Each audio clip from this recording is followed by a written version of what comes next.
Hello, আমি রিনি। আজকে আমি তোমাদের সাথে শেয়ার করব আমার ভাইফোঁটার মিনি ব্লগ। সকাল সকাল যাচ্ছি মাসির বাড়ি। স্টেশনের এই নতুন রূপটা দেখতে বেশ ভালোই লাগছিল। দেখতে দেখতে আমরা ট্রেনে করে চলে গেলাম বালুরঘাট। চকভিগু ব্রিজের উপরে এই লেখাটা দেখতে বেশ ভালোই লাগছিল।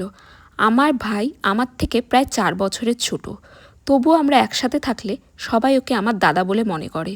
দেখতে দেখতে আমার ভাইটা অনেক বড় হয়ে গেল। আজকে অজান্তেই আমাদের দুজনের জামার রং সেম হয়ে গেছে। বেশ ভালো লাগছিল দেখতে। সারা বছর ও তো আমাকে প্রণাম করে না, কিন্তু এই একদিন ও আমাকে প্রণাম করে। এটাই বেশ মজার লাগে। ভাইফোঁটা পর্ব শেষে ওর দায়িত্ব পড়েছিল আজকে মাংসটা রান্না করার। আমার ভাই খুব ভালো রান্না করতে পারে। আমার মনে হয় ছেলেদের একটু একটু রান্না জানাটা দরকার। ভাইফোঁটার দিন একটু তো জম্পেশ খাওয়া দাওয়া করতেই হবে। এইভাবেই আজকের দিনটা কাটালাম।